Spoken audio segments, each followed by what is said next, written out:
fitness business nerds. What's up? Welcome to another episode of the Business for Unicorns podcast. I'm back with my main man, Mark Fisher. Mark Fisher, welcome back to the podcast. How are you, sir? Doing pretty good. Yeah. Ready for my day to be done here. It'll be done shortly, but excited to have this conversation. I know we normally don't record kind of later in the afternoon in the podcast, and so we're recording when like maybe energy is a little lower. But dear listeners, you're not going to be impacted. We're still bringing you all the heat, we promise. And today's actually kind of a hot topic. Yeah, and the emotional pain, and the emotional pain and trauma of life. Yes, actually, and this topic is a little bit of a heavier one. Well, maybe not heavy, but intense. Is maybe the right word for it? Yeah, it's intense. Right? I think it's an intense topic. I'm intense about it. Let's say it that way. I think others are less intense, but I think they're wrong. I think I'm correct to be intense, but of course, yeah, no, I think it's fair. I feel like I have some thoughts and opinions about this, but I haven't thought about it maybe as deeply and as passionately as you have. But I'm excited to like make space for you to share your thoughts and opinions. So, without further ado, friends, what we're talking about today is social media broadly, and specifically, I think we're going to talk specifically about Instagram, which seems to be the tool that people. Dare I say, our age tend to be, and frankly, I think the fitness industry itself is most focused on. It seems probably true, and the dark part of this is we're going to talk about the dangers of it. The dangers of on multiple levels, the dangers of us as individuals spending time on social media, the dangers of us collectively as teams and families and communities interacting, and maybe even at a societal level, talk about what the dark side is of this tool that we've all grown to be reliant on, addicted to, et cetera, et cetera. So maybe let's just start with, how long have you been thinking seriously about this in a way that has disturbed you, Mr. Fisher? Yes, therapist. I mean, I think years at this point, certainly. Yeah. It's funny. I remember things getting really bad. I think I would say getting bad on Facebook in the late 2000, maybe mid-late 2010s. I don't think it was really till through the pandemic that I was like, whoa. This is really, it's hard to say. I don't remember exactly the first time I was like, wait a minute, this is not good. What's happening here? And I can't even locate for you time-wise when this became something the chattering class was also aware of. But it's definitely been several years that I have been thinking about this. And although we're, a lot of our focus is probably Instagram as gym owners, I would say we're talking about social media broadly. Certainly I would include X. I would include TikTok, maybe for different reasons. Certainly Facebook, which seems even more troublesome, frankly, than Instagram is. If you've been on Facebook lately, it's quite the scene. And maybe it's just mine. Maybe just like my feed automatically created by whatever my subconscious lingers on for a moment sends me things I just find shocking. I cannot believe what people are writing and saying. I'm in shock. And I'll tell you, I haven't logged into Facebook in several weeks now. So we recently brought Unicorn Society off Facebook onto Circle, and it has really improved my quality of life to not ever go on Facebook. And even Instagram, I recently removed from my home screen. So I check it every other day, maybe. And I try to really never scroll. I go on there to answer messages if someone tries to contact me that way, but I do not spend time there. So, to cut kind of the chase here, I have a company email, which hopefully the thoughts will be like a little bit more nuanced. I've sort of been working on, so I apologize in advance. My thoughts are maybe not as formed here as I would like them to be, but like too long didn't read. I'm pretty sure social media is very bad for you and everyone you know. And there's really no pro-social case to be made in any way that your life is in any way better. I think it's only being harmed by being there. And there is some complexity that we need to grapple with, which in practice, it's going to be very hard for a lot of gym owners to not be on there, right? You do need a probably presence on there. Most of you are going to find it is a very important source for quantity of leads, and it will be hard for you to grow your business without ever having at least some era where you're spending money to acquire leads that way. And the reality is, whether you are personally spending money there or not, it's not going to impact this corporation, right? They're not. It's not going to be meaningful to them anyway. So being a conscientious objector that hurts your business and your ability to help people and your ability to make a quality of life for your family, I don't think that's the move. But where I've gotten around to is, yes, for the time being, this might be a necessary evil for our businesses, for there to be some kind of presence, and you would do well. I'm not really a shithead, but I'm close. I'm getting close to being a shithead here. You would do well to spend as little time there as you can, right? I one other maybe thought here, and then I'll jump in because again, I this is helpful for me to like talk through this because I'm not sure my Yeah. thoughts are as formed as they want to be. I would say it is more acceptable probably to create content for these platforms. That is probably less deleterious. I still think that's harming you because it's so inherently silly, honestly, a lot of it, and sort of performative and sort of like strange. And, yeah, there's a lot of stuff I see on there, even from people I love, where I'm like, I do not like the version of this person I see on here. Which, by the way, I don't judge them, but I know they're being played by the game. They're either intentionally or subconsciously being drawn to be whatever version of content that they create that's good to get either money and or likes and or engagement. But at a minimum, the thing I think that is super unhelpful is like any kind of scrolling, right? And you might say that like, look, I need to be on there. I'm a personal brand. I really drive business this way. Understood. Again, I'm not here to judge you. There's nothing, please understand, nothing that I'm saying today is saying that you should do anything that's bad for your business or your family's livelihood or any of that stuff. So maybe you do need to do a little bit of scrolling because you have to pay attention to what the algo needs. I think that's fine. But I don't know anybody that feels good after scrolling these platforms. And but I'm happy to be like counter on this with people like, no, every time I go on Instagram, it's just like I feel so powerful and I feel positive and I feel like the world is good. Like maybe they're out there, but Well, I don't I will anecdotally know speak if up for anybody. the handful of people, and I don't know. I don't have any evidence of this. This is all anecdotal. But there are a handful of people I talk to who have very much curated an algorithm on multiple platforms that is all about puppies and recipes, right? That that maybe they're not better off as humans for it, but they Yeah, don't yeah, leave as distraught. They leave with like some giggles and some lighthearted laughter and yeah, some entertainment for a few minutes. And yeah, I'm not saying that is better than having not done it, but yeah, I think yeah, that if I hear people make the case that it's not that bad for me, I go on there to laugh at puppy gifts, and I go on there to read poetry, there are some of those people, and I think there's still a case to be made that they're not better off for having done it. I think that's true. Yeah. I mean, listen, no doubt it is obviously self evident that there are Mm-hmm. more or less harmful ways of using the platform. But in practice, we're probably not really gaining anything from it. But yeah, there may be like less harmful Yeah. versions of it. Can, yeah. Can I tell you Yeah. something I heard recently? I have not fact checked this at all. So dear listeners, take this with a grain of salt. Yeah. Yeah. But I heard this stat, I guess I'll call it, that Generation Alpha is the first generation ever to be more likely to die with more memories of other people's lives than of their own. That sounds I'll right. say it again because it I sounds like so you. creepy to Yeah. say, Like you, but I'm a little I'm a little like, where skeptical. that But seems hard to I track, did a but little digging when I heard it to yeah. see like if they were quoting any one piece of research, and it didn't Yeah. come from any one that any one source I could find. But there was plenty that were talking about that idea of like how we accumulate memory over life Yeah. and how social media contributes to memories of other people's lives that are more embedded and stickier in our memory than thoughts of our own Yeah. life. Yeah. And so there's a lot of stuff around it that seems to support that some idea like it. Whether that stat is exactly factually true, I don't know. Yes. But just the sentiment of it and the sentiment that felt right to me was Yeah. so depressing.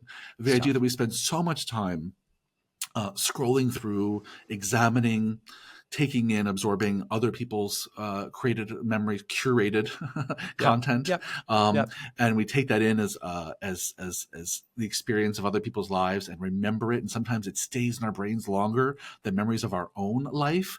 Just feels sad to me. Yeah. Just feels sad to me. And Uh, again, I don't know how true it is, but even just yeah. that sense that feels like pretty accurate to what's going on Yep. is so depressing. Yeah. And I think, certainly I've made like the affirmative claim for why I think gyms mattered more and more is we're just seeing increasingly the digitalization of the human experience in ways that are Mm-hmm. just bad for us. Yeah. It's just bad. It's bad to not have to leave your house and be able to just like Amazon and Grubhub and work remotely and Zoom and just feed your brain constant entertainment content. And again, please understand, I'm not saying that I have this all figured out or I'm perfect on this. It's so hard for me to talk about this because I don't want to come across sanctimonious. I don't want to be hypocritical. At the same time, to the extent that anybody listens to what I say and thinks I'm some arbiter of what it means to live a good life, uh, I just want to use whatever platform I have to be like, everybody, this is not good. I mean, even the person that's like, oh yeah, but I go on there and I only see puppies. It's like, okay, well that's great for you, but that's like saying, yeah, can some people use heroin moderately and responsibly? Yeah, 100%, 100%. It is physiologically absolutely possible. There are, and by the way, there are, I wouldn't advocate, but there are intense like drug legalization, destigmatization advocates that, one of the very famously professor at Columbia that, yes, he smokes heroin on a semi-regular basis. And he's like, we need to change our social attitudes about this. And by the way, I'm, a very tolerant person in many, many ways. But to play out this what ridiculous metaphor, it's kind of like the person saying like, yeah, but I use heroin and it's like, I'm pretty good. I mean, I smoke heroin like once in a while and I do it safely and I test my heroin. But the reality is this is, I think, an unfair ask of the typical human psychology in today's day and age to think writ large the population is able to handle the machinations of these powerful platforms, which our brains are simply helpless to resist because they're so addictive and they're so designed to, keep our attention, right? And the best way to keep us on there, certainly not the first person to mention this, is outrage. Right. Mm-hmm. And the reality is like, yeah, some of those people might be mostly curated. And by the way, maybe they are psychologically healthier than me. So, because I guarantee you that anybody's feed, periodically the algo is testing something that it thinks for you might be provocative. So it's going to keep you on there, right? The provocative things are going to keep you on there. It's not just the feel good stuff. The algorithm is just a machine. It's not, and I don't mean to make it sound like a conspiracy because it's really just trying to keep you on there. It doesn't have thoughts. It's just an algorithm.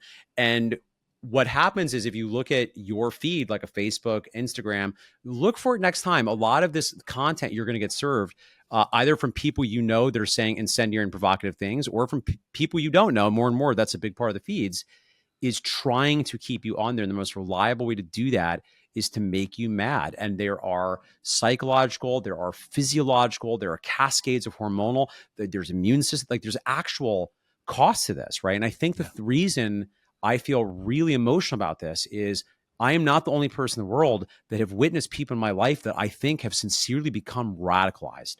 They have lost the plot. Their sense-making abilities are so damaged by their constant exposure to what to them seems this anodyne and not particularly troublesome platforms. And not only that, but we have it on pretty good evidence at this point that the people running it do not care. They do not care. Like, how many things need to get released from these companies that they're very well aware that it is leading to the over sexualizations of our daughters? It is leading to men that are further disconnected from the actual physical world. They say like only 1 out of 5 men, I think maybe 1 out of 5, 1 out of 4 men, I think under the age of 25 have ever approached a woman. Yeah. Right. Like this is not good what's happening, right? And even Scott Galloway talking point, Scott Galloway talking point, right? Now, even if you could say that, like, okay, but adults should be able to do what they want, adults should be able to smoke heroin. Fine, okay, I will take your point. You want to smoke your heroin, have your heroin, fine. But clearly, our kids should not be smoking heroin. Now, I will say that is another potential takeaway from this is like, if you have any place where you can advocate for common sense regulation policy about this, right? We don't let 12-year-olds smoke cigarettes. We don't 12-year-olds get hammered. Like this stuff, we cannot rely on individual parents to handle this. We need system-wide, probably policy solutions. And the good news is that actually is something that seems to be even bipartisan appetite for, which is not a easy thing to do in today's day and age. So I'm cautiously optimistic we'll start to figure this out. If we were to make a very rosy colored view case for what could happen, we could say like, yeah, every technologies has really dark downsides. We always have to figure out how to use them and how to mitigate them. And, certainly countries like Australia By the way, I should just qualify. I don't know what I'm talking about, any of this stuff. So please, take this all with a grain of salt. But I think very strongly you should at least consider some of the things that I'm saying. Have outlawed social media essentially for people, I think 16 and under, Yeah. right? They're not Well, even and able to use it anymore. most executives of these platforms are Don't let their kids use almost it. all on record Yeah. as not letting their own children use it. Yeah. Yeah, Yeah. yeah, yeah. And even in Yeah. So places like China, they have versions of these apps that are different for kids. So yes. even if Yes. kids have access, they have a Yes. different version of it that's about education. They turn it into school, which is 100%. just goes to show, yeah, even the people, 100%. even our adversaries in the world are more thoughtful about this Yeah. than we tend to be at this point. But so maybe I'll spend a few minutes here, climbing just briefly over the horizon of the darkness and peer Yeah. into like practical things. So clearly, you mentioned already multiple times, just spending less time on it, and certainly there are people out there who need to, because of work, Just have smoke less some heroin. presence. Yeah, If you need to less smoke heroin. heroin, just smoke a little less heroin this Yeah. week. Yeah, yeah, and I mean this. I mean this genuinely, because I do think there is, strong addictive properties. It's Yeah. easier said than done. So, any Yeah. tips for how to peel yourself Yep. away? Yep. Yep. So, I mean, I think certainly a good step is there are all sorts of apps. Now, like I know So Opal's many. one, also Yeah. iOS now has some native features that Brick. can put in various kinds of binds. I just ordered the brick, right? Brick's Yep. coming to my house. So the brick is a physical thing you can use. Basically just puts in friction, right? And we're fitness people. We understand behavior change. So you don't want to eat bad. Well, don't have a bunch of donuts in the house. It's the extra friction of like, I could get them, but then I got to go to the store. Like just simply not removing the temptation is going to be better. I think like one of my operating principles that I think is very well backed up by all behavior economics and all study of cognitive psychology is the system wins, baby. The Mhm. system wins. It feels like we have all this power and discipline and willpower, but it's just willpower doesn't work. Is the very good book, by the way, by Ben Hardy. Really great book. I should reread that. Great book. Your We're environment we're matters. we're So on autopilot for most of the day, and yeah, so if you yeah, make the right choice, the easy choice, we yep, will follow it like yep, yep. mice in a Yeah, maze. we always say it's like the systems make it easy to do the right thing and hard to do Yes. the wrong thing. Yeah. So I think using platforms that can block you out can help. I think another thing you could do, which is particularly chilling, is maybe if you want to track, right? Sometimes accountability can be helpful for some of you. You can Mhm. look in your, certainly iPhone, I'm sure Android allows the same feature. You can track how much time you're spending on it per day. Yeah. Make And it a I bet metric. it's terrifying. And I bet if you just like hold yourself accountable to track, you might be surprised. Yeah. So that would be a thing you could possibly look into. Yeah. So those are some of the things I think that we I'll throw one can out that I think is personally do. important, right? And this is true for, we talk about this a lot in behavior change, which is it's important not just to push away the social media, but to pull towards you some other way you'd prefer to spend Mm-hmm. your time, right? Yep. So to get really Yep. clear about what are the non-digital things you want to Yeah. spend time doing, whether it's reading books, quality times with friends, Yep. old school phone conversations, like Yep. what is it that you're going to pull yourself toward? I think can also be a powerful force. Yeah. Yeah, I think that's a great point too, right? Because the reality is a lot of us, because it is sort of like a knee-jerk kind of boredom thing. Hmm. Yeah, listen, maybe we should all spend more time meditating and try to overcome the urge to always be doing something. That's probably Yeah. a different and even bigger conversation. But the Yeah. reality is these things exist on a spectrum, right? You could be, reading John Steinbeck. It's not going to be as itchy. You're not going to be as attracted to open up East of Eden. But in practice, you could take that time and substitute it for other things.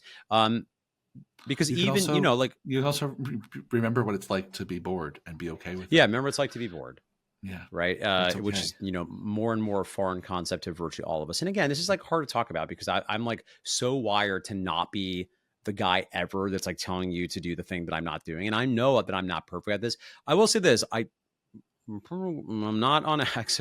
I don't log into Facebook.